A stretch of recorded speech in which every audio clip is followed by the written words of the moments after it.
하나님 말씀 보겠습니다. 창세기 47장 9절에서 10절 말씀입니다. 구약 성경 75면에 있는 창세기 47장 9절 10절 말씀입니다.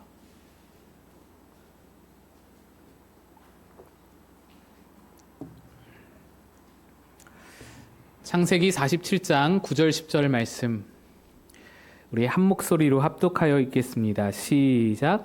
야곱이 바로에게 아뢰되 내 나그네 길의 세월이 130년이니이다. 내 나이가 얼마 못되니 우리 조상의 나그네 길의 연초에 미치지 못하나 험악한 세월을 보내었나이다 하고 야곱이 바로에게 축복하고 그 앞에서 나오니라.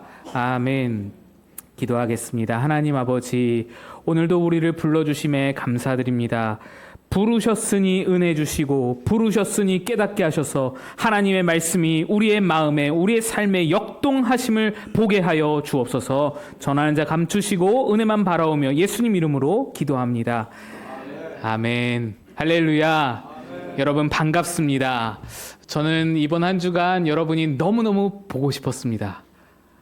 여러분 표정이 거짓말도 잘하네 라는 표정인데 이유가 있어요. 들어보시면 우선 여러분 한번 앞뒤적으로 인사해 보시겠습니다. 보고 싶었습니다.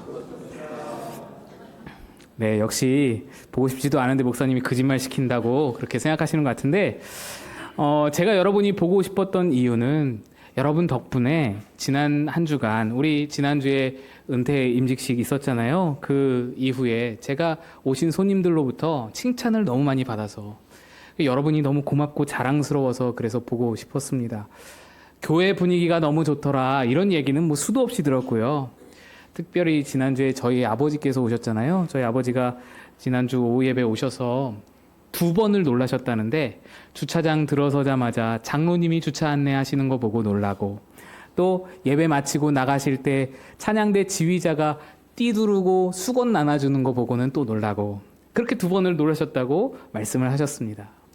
근데 여러분 우리들은 그것들 분명 그분들이 너무 수고하신 거 맞지만 우리 교회에서는 솔직히 그게 막 대단히 특별하다라고 느껴지지는 않거든요. 왜냐하면 우리 교회는 하나님을 주인으로 삼고 나의 권한을 내려놓기로 결단한 다짐한 교회라서 그것들이 다 몸에 배어 있습니다.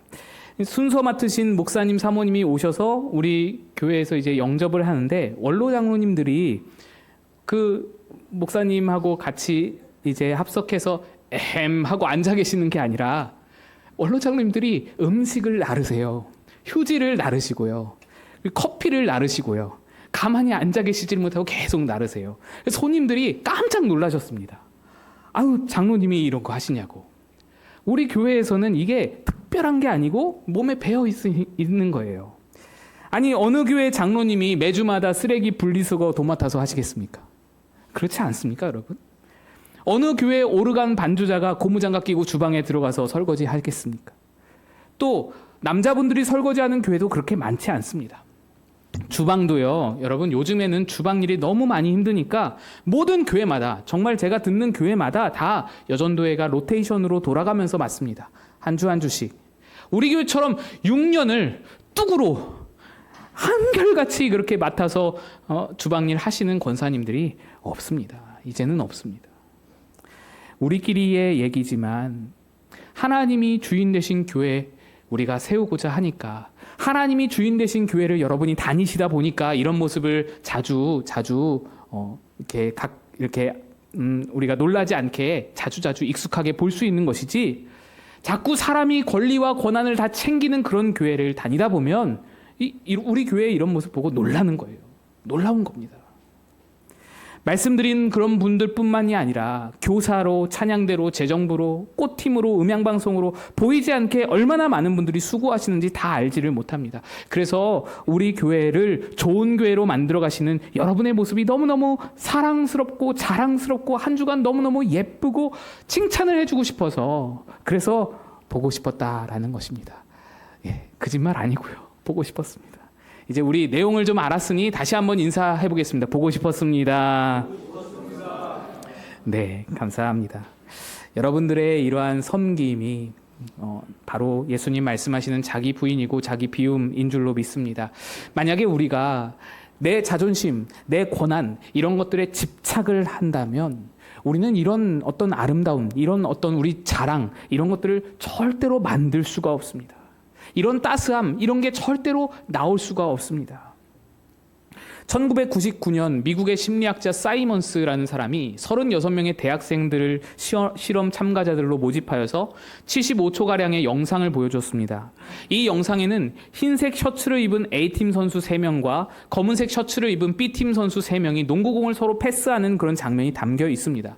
실험 참가자들은 흰색 셔츠를 입은 선수들이 서로 몇 번 공을 주고받는지 패스하는지 세어보라 라는 지시를 받았습니다. 그러면 이제 흰색 셔츠만 보면 되는 거예요. 흰색 셔츠 3명만 보면서 공이 어떻게 한 번씩 움직이는지 보면 됩니다.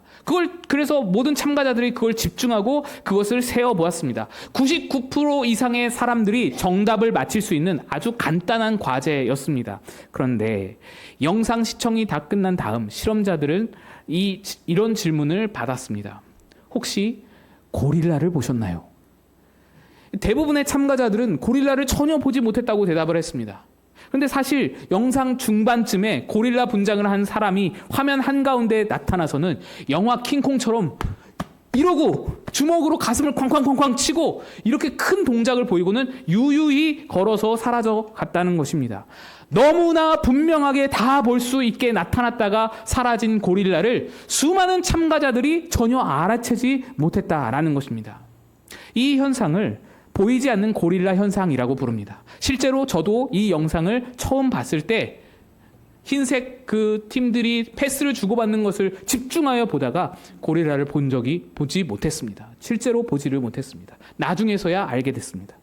제가 매일매일 새벽기도 올 때 지나가는 신방화역 근방에 롯데리아라는 그 점포가 있는데요.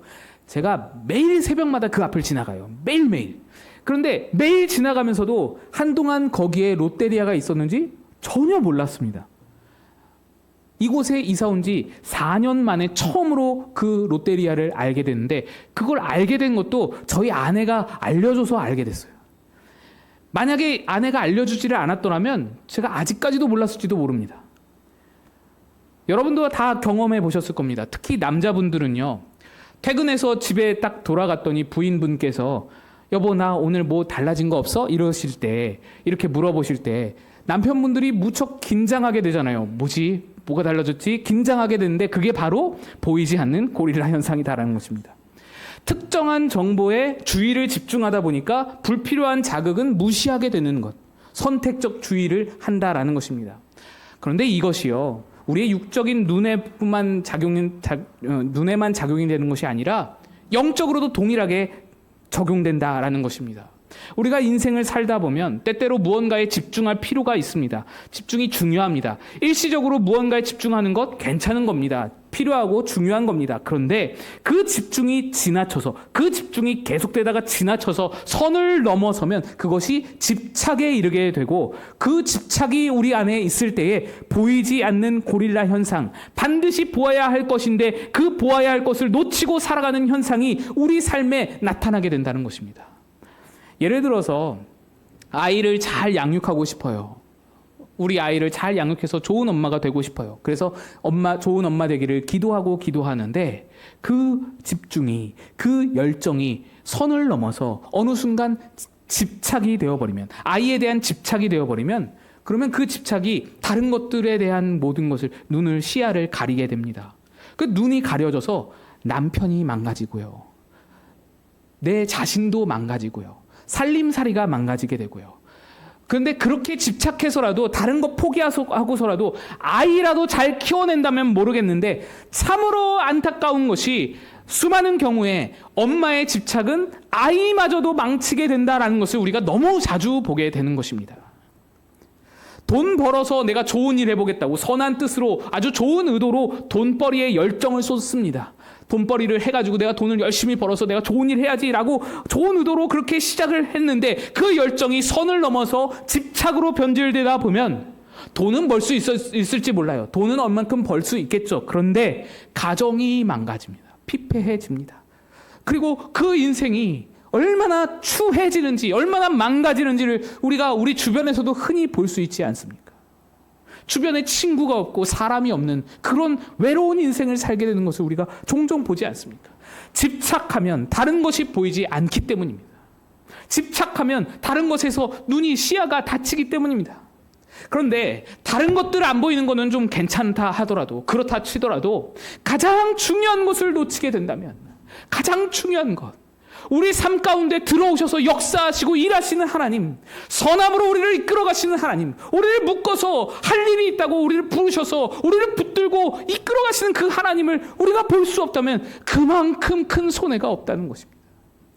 마치 다른 것에 집중하다가 고릴라를 볼 수 없는 것처럼 내 삶 속에서 하나님의 일하심과 역사를 보지 못해서 얼마나 불안해하고 얼마나 두려워하는지, 하나님이 함께 하심으로 내 삶의 역사하심으로 오늘 이 순간을 너무나 아름다운 삶을 살 수 있도록 우리에게 허락하신 이 날인데, 불안과 두려움에 떨면서 어느 것에 집착하면서 그것에 인해서 불안과 두려움에 떨면서 이 하루를 온종일 망쳐버리는 겁니다.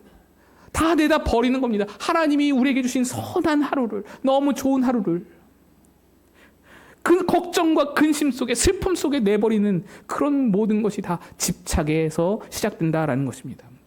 오늘 본문은 야곱의 노년에 요셉이 애굽 총리가 된 이후에 모든 가족들이 요셉 애굽 총리가 되었으니 소식을 듣고 이제 애굽으로 이주해 와서 죄송합니다. 이제 애굽에서 요셉과 모든 야곱의 가족들이 애굽 왕 바로 앞에 서게 됐을 때의 그 장면입니다. 야곱이 애굽 왕 바로에게 말하기를 내 인생 130년입니다. 이렇게 소개를 하면서 이 자기 인생을 딱 한마디로 정리합니다. 그게 뭐냐면 험악한 세월을 보냈나이다 라고 합니다. 험악한 세월, 얼마나 130년이 힘들고 힘들었으면, 괴로웠으면 험악한 세월을 보냈나이다 라고 말할까요? 야곱의 삶이 왜 험악한 인생일까요? 그는 괜찮은 집안에 태어나서 부모의 사랑도 적절히 받았고 그의 인생이 험악할 게 없는데, 도저히 험악할 것이 없는데 왜 그는 험악했다라고 고백하는 것일까요? 그게 다 집착 때문이었습니다. 야곱은 한평생을 집착하며 살았던 사람입니다. 결혼 전에 야곱은 장자권에 집착했습니다. 어머니 배에서 쌍둥이로 이렇게 잉태되어 태어나면서 그는 형의 발꿈치를 잡고 태어났습니다. 그래서 발꿈치를 잡은 자라는 뜻으로 야곱이라 이름을 붙여줬습니다. 근데 여러분, 이 갓난아기가 형의 발꿈치를 잡는 것, 이 장면은요, 간만의 차이로 장자권을 빼앗긴 그런 그 야곱의 억울함과 원함을 보여주는 상징적인 그런 장면입니다. 아니 갓난아기가 뭘 안다고, 갓난아기가 그 형의 그 발꿈치 잡을 수도 있지, 그 무슨 의도가 있다고 거기에 이렇게 의미 부여를 하는가, 그렇게 생각하실 수 있는데, 충분히 그렇게 생각하실 수 있는데, 그게 아니라 이 하나님의 말씀은 이건 상징적인 장면이에요. 야곱이 앞으로 어떤 삶을 살게 될지, 앞으로 어떤 것에 집착하면서, 여러분 그렇잖아요. 몇 초 차이로 장자와 차자가 결정되는 거예요. 이게 얼마나 그에게 억울합니까? 오늘날에야 장남이 별로 메리트가 없죠. 저도 장남인데 별로 메리트가 없어요. 장남이라고 해봐야 부모 부양에 대한 책임과 부담만 크고, 어려서도 맨날 듣는 소리가 너 형이니까 참아, 너 오빠니까 참아, 너 누나니까 참아, 맨날 그 소리만 들어야 하고, 그래서 이 야곱의 장자권에 대해서 우리는 잘 그 장자권에 대한 집착을 이해하지를 못하는데, 고대 사회는 전혀 다릅니다.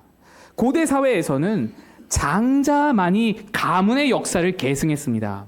성경의 모든 족보가 장자권을 가진 자들에게 계승되어지는 것을 볼 때에도 그런 것입니다.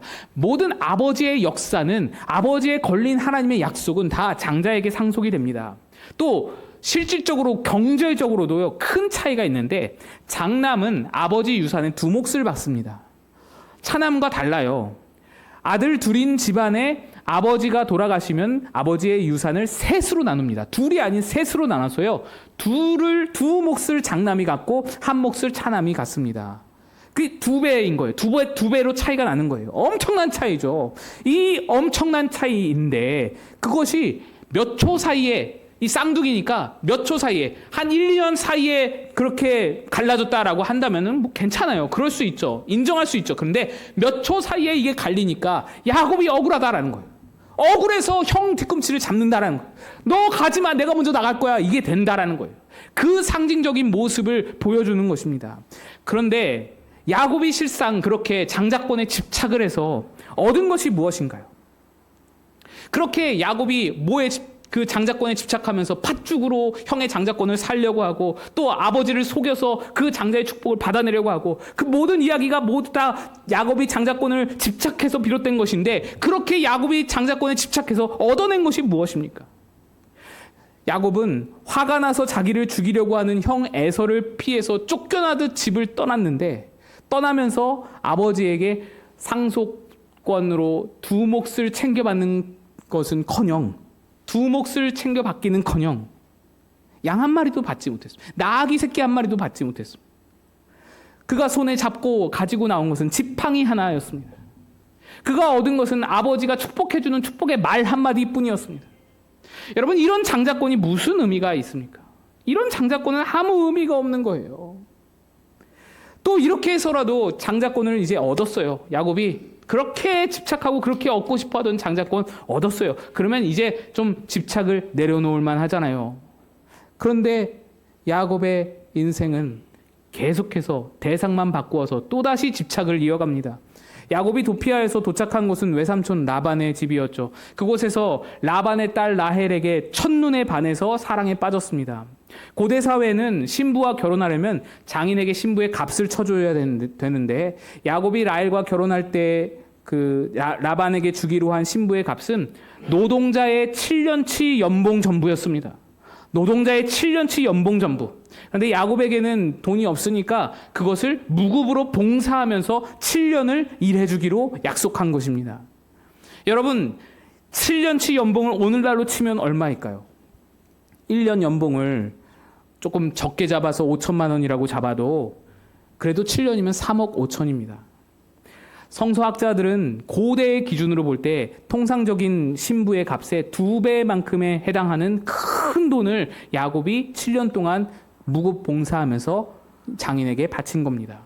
그런데도 야곱은 그토록 큰 금액에 아랑곳하지 않고 창세기 29장에 이렇게 말합니다. 야곱이 라헬을 위하여 7년 동안 라반을 섬겼으나 그를 사랑하는 까닭에 7년을 며칠같이 여겼더라. 야곱이 라헬에게 푹 빠져버린 거예요. 7년 동안 무급으로 뼈 빠지게 노동하는데도 그 7년을 얼마처럼? 며칠처럼 여겼다라는 겁니다. 여러분이 이 장면을 들으실 때에는 야곱이 굉장한 로맨티스트처럼 느껴지시죠? 굉장히 일편단심 사랑꾼처럼 느껴지시죠? 괜찮은 남자다 생각이 되시죠? 그게 아닙니다. 야곱은 정도를 넘어섰습니다. 7년을 수고했는데도 외삼촌 라반이 차일피일 미루면서 라헬을 주지 않았어요. 그러자 야곱의 몸이 달아올라서 이렇게 말을 합니다. 창세기 29장 21절에 야곱이 라반에게 이르되 내 기한이 찼으니 내 아내를 내게 주소서. 내가 그에게 들어가겠나이다. 한글로는 점잖게 들어가겠나이다 라고 번역되어 있지만 이를 직역하면 빨리 라헬 주세요. 빨리 당장 주세요. 내가 당장 그녀와 침대에 들어가야겠습니다. 내가 침대로 당장 가야겠습니다. 이런 뜻입니다. 대단히 노골적인 성적 표현입니다. 야곱은 장자권에 집착하던 그 집착으로 이제 라헬에게 집착하기를 시작한 것입니다. 그는 라헬만 얻는다면 세상을 다 얻을 것이라 생각했습니다. 라헬만 얻는다면 행복하리라 생각했습니다. 라헬만 얻는다면 자신이 지금 집에서 쫓겨나와서 모든 외로움과 두려움과 억울함 가운데 살고 있는 이 모든 불행이 다 사라지고 행복의 꽃길이 내게 펼쳐질 거라고 생각하는 것입니다. 라헬만 얻는다면 모든 불행이 끝나고 행복이 시작될 거야. 기대감이 가득한 것입니다. 드디어 혼사가 성사되고 꿈에도 그리던 첫날 밤, 그 아름다운 밤을 보냈습니다. 그런데 첫날 밤을 지내고 아침이 되어서 밝아진 뒤에 눈을 떠보니 야곱 옆에 누워있는 사람이 라헬이 아니고 언니 레아였습니다. 실망이 극심한 것이죠. 실망이 몰려오는 것이죠. 물론 그 뒤에 7일 뒤에 라헬까지도 얻게 되었지만 레아와 라헬을 둘 다 얻었으니 한 아버지의 두 딸을 얻었으니 이제 아버지에게 신부 값을 한 번 더 치러야 되는 겁니다. 그래서 7년을 또다시 무급으로 봉사하게 됩니다. 총 7억 원의 그 돈을 장인에게 헌납하기 위해서 무려 14년 동안 무급으로 봉사하며 지내는 겁니다. 라반이요, 야곱을 본 거예요. 야곱을 아는 거예요. 저놈 라헬에게 완전 눈이 멀었구나. 저놈 라헬에게 집착하고 있구나. 집착하니 보이는 것이 없어서 그 집착하고 있는 야곱에게 레아를 끼워서, 라헬과 끼워서 팔아넘긴 겁니다. 레아가 시집을 잘 못 갈 것 같으니까 그냥 팔아넘긴 거예요. 끼워 팔아넘긴 거예요. 이렇게 야곱은 레아와 라헬을 둘 다 얻었으나 야곱은 계속해서 라헬만을 사랑했습니다. 여전히 라헬만 집착했습니다. 그리고 그 집착이 이 가정에 얼마나 큰 불행의 씨앗을 낳게 되는지 모릅니다. 또 그렇게 집착하던 라헬은 계속해서 임신이 안 되다가 둘째 아들을 낳는 도중에 사망하게 됩니다. 야곱의 모든 부인 중에서 가장 먼저 가장 일찍 사망한 부인이 이 라헬이었습니다. 그러면 그렇게 집착하던 라헬을 잃었으면 이제는 그의 집착을 좀 이제 거둘 때가 됐잖아요. 이제 거두어 드렸나요? 아닙니다. 라헬이 사라지자 그의 집착은 라헬의 큰아들 요셉에게로 옮겨갑니다. 그러면 요셉에게 집착한 결과는 또 어떻습니까? 그는 요셉에게 집착하여서 모든 형제 중에서 요셉만을 특별 대우하고 그에게만 채색 옷을 입혀서 형들보다 높이 세워서 그렇게 사랑하다가, 그렇게 집착하다가 그것으로 또한 형들의 시기 질투를 사게 되어서 요셉이 애굽에 팔아넘겨지게 되는 결과를 보게 되고, 야곱은 그 요셉이 애굽으로 간 줄 모르고 죽은 줄로만 알고 20년 동안 괴로움과 슬픔에 살아가지 않습니까? 그러다가 그렇게 요셉을 또 잃었는데도 그의 집착은 끝나지를 않고 그 동생 베냐민에게로 옮겨가서 이제는 베냐민만 붙들고 그랬더니 또 7년 기근이 들었을 때에 식량을 구하기 위해서는 베냐민을 보내라는 애굽 총리의 말을 듣고 베냐민을 보내야 하는 상황에 또 놓이게 되는 거예요. 여러분, 이 장면들을, 이 야곱의 집착을 한번 쭉 보시면 어떻습니까? 큰 문제가 있는데요. 야곱의 집착이 모든 가정을 망치고 자기 자신을 망치고 괴롭게 하고 힘들게 하는 것뿐만이 아니라 야곱의 집착이 또 어떠한 부분에서 문제냐면 하나님이 그 집착을 자꾸만 거두시려고 한다는 거예요. 그 집착을 자꾸만 빼내시려고 하는 겁니다. 하나님은 야곱이 집착할 때마다 그 집착하는 대상을 다 거두어 가셨습니다. 야곱이 장자권과 상속권에 집착하자 그 모든 상속을 거두십니다. 그를 집에서 아예 내쫓아 버리셨습니다. 장자권 있으면 뭐예요? 집에서 쫓겨났는데 아무것도 없는, 아무 권한이 없는 겁니다. 쫓겨나 버렸습니다. 하나님이 거두신 겁니다. 그가 라헬에게 집착하자 라헬에게 아들이 없게 하셨습니다. 그러다가 라헬이 겨우겨우 아들을 낳은 후에는 라헬 그 자체를 거두어 가십니다. 라헬이 일찍 죽어버렸습니다. 그리고 그가 또 요셉에게 집착하자 요셉을 애굽으로 보내버리셔서 20년 동안 죽은 줄로만 알게 그렇게 괴로움 속에 살게 하셨고, 그가 또 베냐민에게 마지막으로 집착하자 베냐민을 내줘야만 식량을 얻을 수 있는 상황으로 그를 몰아가시는 것입니다. 하나님이 야곱을 붙들고 씨름을 하시는 거예요. 싸우시는 거예요. 브니엘에서 하나님이 야곱과 씨름하시는 그 장면은요, 사실상 야곱의 인생 전체를 다 묘사하는 것입니다. 야곱의 인생은 끊임없이 집착하는 그 야곱 자신과 그 집착을 하나하나 거두시려는 그 하나님 간의 끈질긴 씨름 한판이었던 것입니다. 야곱이 하나님께 빨리 항복했다면 편안했을 텐데 집착을 버리지 못해서 그의 인생에 편할 날이 없는 겁니다. 하나님과 씨름을 하며 사는 겁니다. 하나님과 동거하며 하나님 안에서 평안을 누리며 사는 것이 아니라 하나님과 씨름하며 사는 겁니다. 붙들고 씨름하며 사는 겁니다.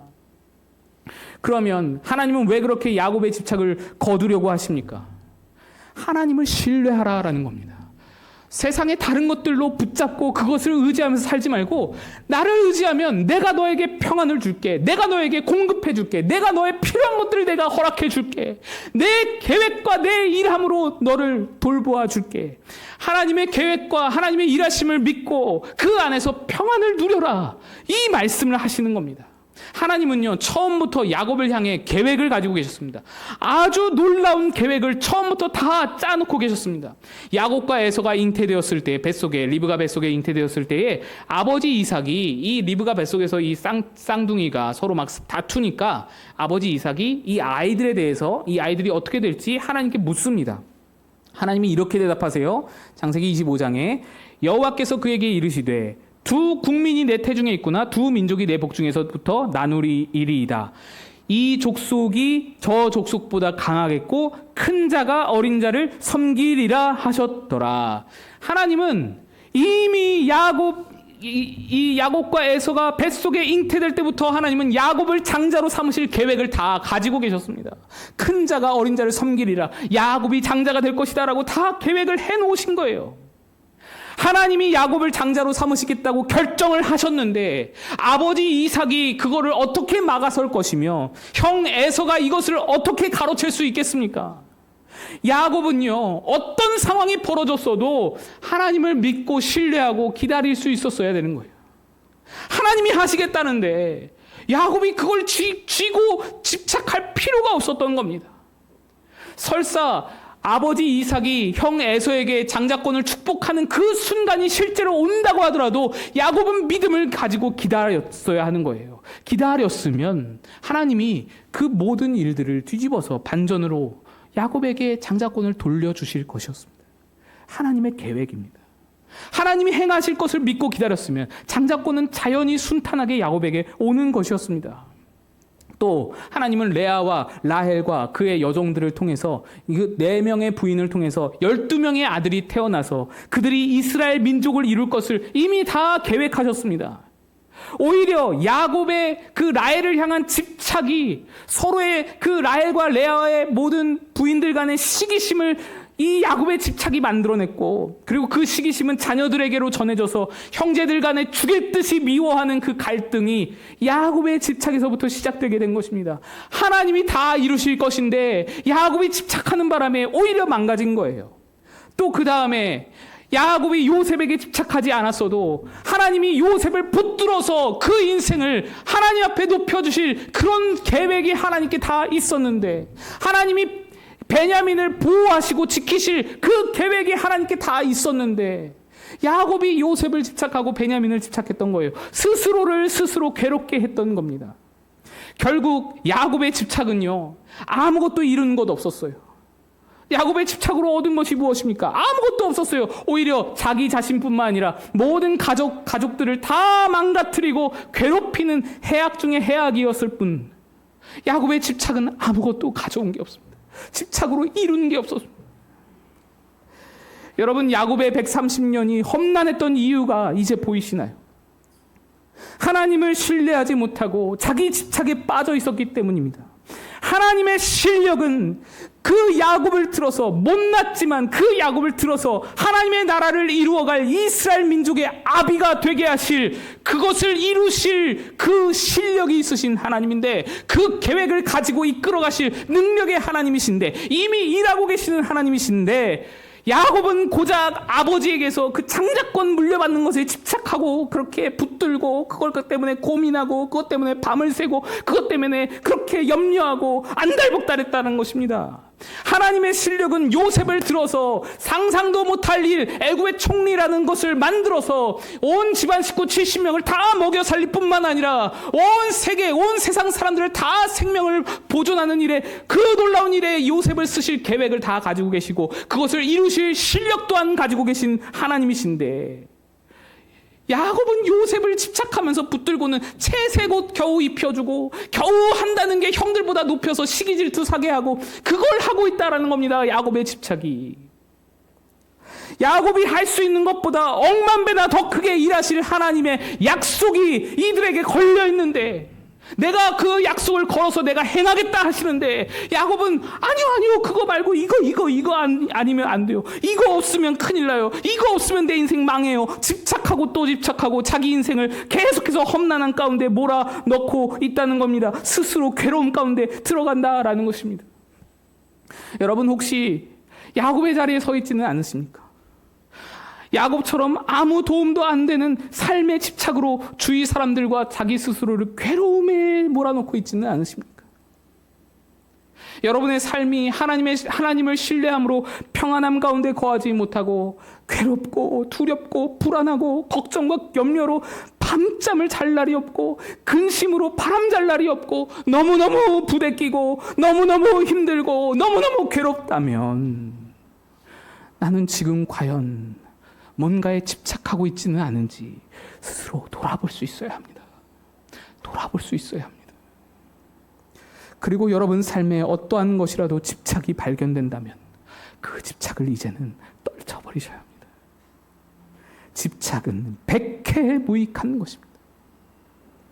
그리고 여러분, 나를 위해서 아들을 십자가에 걸기까지 나를 할 일이 있다고 부르시고 나를 묶으시는 하나님의 계획과 하나님의 의지와 하나님의 열심을 신뢰함으로, 나를 통해 이루실 일이 선하시다는 그 사실을 신뢰함으로 이제는 집착을 내버리고 하나님을 믿고 걸어갈 수 있어야 합니다. 아브라함을 보세요. 그는 아들 이삭을 100세에 얻는 그 순간까지 그 아들 하나, 그 자손, 그 씨, 이 씨에 대단히 집착을 거는 그런 인생이었습니다. 그런데 그 아들, 100세에 그 아들 이삭을 얻고 난 이후로는 아브라함이 완전 달라집니다. 100세의 아들을 주시는 하나님의 실력을 본 겁니다. 100세 죽은 자와 같다는 그 자기의 몸에서 아들이 태어나는 것을 보고는 하나님의 실력을 경험하고는 그 이후로부터는 더 이상 아들에게 집착하지 않는 겁니다. 하나님이 이 아들을 도로 달라고 하십니다. 도로 내어줘라 라고 하십니다. 그거를 내어드리는 데까지, 그렇게 내어드릴 수 있는 데까지 믿음의 경지가 올라가는 겁니다. 더 이상 아들에게 집착하지 않습니다. 왜요? 이 아들에게 걸린 하나님의 약속을 믿는 거예요. 이 아들에게 하나님의 약속이 걸려 있으므로 이 아들의 생사 여부는 이제 더 이상 내가 붙들고 씨름할 것이 아니라는 거예요. 이 아들에게 하나님이 약속을 거셨으므로 이 아들의 생명은 이제 하나님이 걱정하실 일이에요. 하나님이 책임지실 일이에요. 내가 이 아들의 생명을 돌본다고 해서 돌봐지는 것도 아니고 그걸 내가 붙들고 집착할 필요가 없어지는 것입니다. 하나님이 걱정하실 일이에요. 하나님의 일인 거예요. 내 집착으로 아들 이삭을 한치라도 자라게 할 수 없고 내 집착으로 아들 이삭을 한 가지라도 유익하게 할 수가 없다는 것을 깨닫는 겁니다. 그러나 하나님의 실력은 어떻습니까? 여호와 이레, 이 이삭을 위해서 모든 것을 준비하시는 하나님, 그의 인생을 위해서 준비하고 계획하고 끌어가시는 하나님, 이삭의 앞날을 붙들고 이끄실 하나님이 그 실력으로 이삭을 보호하고 계시기 때문에 그 실력을 믿고 내어드리는 겁니다. 내 집착을 버릴 수 있는 겁니다. 그러니 모리아산에서 그렇게 담대할 수 있는 겁니다. 평안할 수 있는 겁니다. 두려움이 없는 겁니다. 무서움이 없고 걱정 근심이 없는 겁니다. 그렇게 하나님의 뜻을 하나하나 이루어갈 수 있는 것입니다. 모세를 보세요. 여러분, 모세는 40년 동안 광야에서 지질이 말도 안 듣는 백성을 이끌면서 온갖 고생을 다한 사람입니다. 그 사명자잖아요. 지금으로 말하면 목회자입니다. 그는 이스라엘 백성이 요단 그 앞에, 이제 가나안 땅을 코앞에 두는 그 시점, 그 모압 평지까지 이르도록 정말 너무 수고를 많이 했어요. 뭐 큰 실수 한 번 없이 너무 성실하게 또 하나님 앞에 충성을 다하여, 이렇게 충성할 수가 없는데 충성을 다하여 이 일을 감당해온 훌륭한 하나님의 그 세우신 지도자, 사명자였습니다. 그런데 여러분 잘 아시다시피 그 가나안 땅을 코앞에 두고서 하나님이 모세에게 하시는 말씀이 어떻습니까? 너무너무 서운한 말씀을 하시죠. 너 여기에서 이제 끝이야. 넌 하나님 그 가나안 땅에 못 들어가. 넌 여기까지야 라고 말씀합니다. 왜 그렇습니까? 왜 그러세요 하나님이? 120세라는 나이가 너무 많아서 백성들에게 짐이 될까 봐 너무 높아라서 그렇습니까? 그래서 그런 겁니까? 아니에요. 신명기에서 그의 죽음을 묘사할 때 모세는 그 눈이 흐리지도 않았고 기력이 쇠하지도 않았다라고 기록하고 있습니다. 스스로 느보산을 혼자서 올라갈 수 있는 정도예요. 칩이 되는 게 아니라 오히려 살아서 그 경험을 전수해줘야 할 귀한 어른입니다. 그런데도 하나님은 한 발자국도 요단강 한 발걸음 들어가는 것도 허락하지 않습니다. 그래서 모세는요, 느보산에 홀로 올라가서 40년 동안 꿈에도 그렸던 그 가나안 땅을 눈에 담고서 눈으로만 바라보고서 거기서 쓸쓸하게 죽음을 맞이합니다. 여러분, 이 모세의 죽음을 보면서 저는요, 사명자로서, 목회자로서 감정이입이 돼가지고 화가 나서 견딜 수가 없었습니다. 아니, 다른 분도 아니고 하나님이 어떻게 이렇게 하나님께 충성스러운 모세에게 이러실 수가 있습니까? 어느 교회 원로 목사님이, 제가 주중에 그런 얘기를 들었는데, 어느 교회 원로 목사님이 교회의 대우가 시원찮아서 참 아쉬워한다, 그런 얘기를 들었는데, 여러분, 이거는 대우가 시원찮은 정도가 아니잖아요. 제가 이 장면을 보면서 떠오르는 사자성어가 있었습니다. 토사구팽. 토끼를 잡았으니 이제 쓸데없어진 사냥개를 삶아 먹는 그 토사구팽. 누가 토사구팽 한답니까? 하나님이요. 하나님이 자기의 일꾼을 토사구팽하신다라고 생각이 드는 겁니다. 여러분, 이게 얼마나 충격적입니까? 그런데 제가 말씀을 읽다가 저의 분노와 토사구팽이라는 그 독한 말을 다시 다 주워 담을 수밖에 없었습니다. 하나님께 회개하고 다시 주워 담을 수밖에 없었습니다. 왜냐? 당사자인 모세가 그것을 겸허히 받아들이기 때문에, 아무렇지도 않게 그것을 받아들이기 때문에. 당사자인 모세가 받아들인다는데 제가 뭐라고 왈부하겠습니까? 신명기 31장에 모세가 이렇게 말합니다. 또 모세가 가서 온 이스라엘에게 이 말씀을 전하여 백성에게 공표하는 겁니다. 그들에게 이르되 이제 내 나이 120세라 내가 더 이상 출입하지 못하겠고 여호와께서도 내게 이르시기를 너는 이 요단을 건너지 못하리라. 모세는요, 못 들어간다고 말씀하시는 하나님께 반박하지 않고 항변하지 않고 그 소식을 백성들에게 공표합니다. 백성들에게 공표한다는 것은 하나님의 말씀을 공식화한다라는 거예요. 공식화한다. 나 은퇴, 공식화, 공식선언한다라는 겁니다. 완전히 하나님의 뜻을 받아들였다는 얘기입니다. 하나님한테 항변할, 공식화하지 않았다면, 백성들에게 공표하지만 않았다면 하나님께 항변할 시간을 좀 벌 수 있을 텐데 그걸 안 하는 거예요. 나 더 이상 집착하지 않겠다라는 거. 아무리 40년 동안 고생하며 꿈꿔왔던 땅이라도 하나님이 아니라고 하시면 집착을 내려놓고 포기하는 거예요. 내려놓는 거예요. 어떻게 그럴 수 있었는가? 3절 이어지는 말씀에 이렇게 말합니다. 여호와께서 이미 말씀하신 것과 같이 내 하나님 여호와께서 너보다 먼저 건너가사. 모세는 하나님이 먼저 가실 것을 알고 믿었습니다. 먼저 가신다라는 것은 하나님이 지금도 일하고 계시고 앞으로도 일하신다라는 의미입니다. 모세가 여기서 목숨까지 내려놓더라도 그 죽음마저도 들어서 선하게 일구어 아름답게 바꾸실 일하시는 하나님, 하나님이 일하신다, 이것을 믿는 거예요. 모세를 부르시던 그 처음부터 계획을 가지고 자신을 이끌어 오신 하나님은 한 번도 실수가 없으셨거든요. 나를 위해서 일하셨던 하나님은 한 번도 나를 실망시키신 적이 없었거든요. 그래서 이제 집착을 내려놓을 수 있는 겁니다. 내 집착보다 하나님의 실력이 훨씬 더 우월하심을 믿음으로 바라보고 두려움 없이 자기 목숨마저도 내어 맡길 수 있는 것입니다. 여러분, 하나님은 자신의 약속이 걸려있는 백성을 선함으로 이끌어 가실 충분한 실력이 있으신 하나님이신 줄 믿으시길 축복합니다. 이제 우리의 집착을 내려놓을 때입니다. 집착을 내려놓고 하나님의 크신 실력 앞에 항복하시기를 축복합니다. 내 집착이 아닌 하나님의 실력이 나의 삶을 가장 아름답게 하실 것이고 하나님의 은혜가 나를 가장 선한 길로 이끄실 것입니다. 이 시간 우리 같이 찬양하실 텐데요. 우물가의 여인처럼이란 찬양입니다. 이 찬양의 가사를 여러분 곱씹어 보시면 좋겠습니다. 우물가의 여인처럼 난 구했네. 헛되고 헛된 것들을, 내 비고 빈 잔을 채우려고 수많은 것들 집착하며 살았던 그 모든 헛된 것들을 다 내려놓고 주님께서 말씀하시기를 내 세매와 생수를 마시라. 내 빈잔을 주님께 높이 들 때 주님께서 생수로 채워주실 줄 믿습니다. 같이 일어나서 찬양하겠습니다.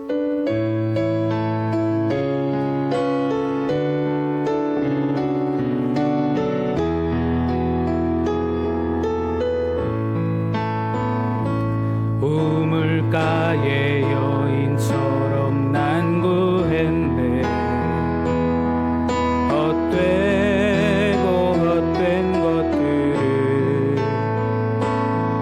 그때 주님 하신 말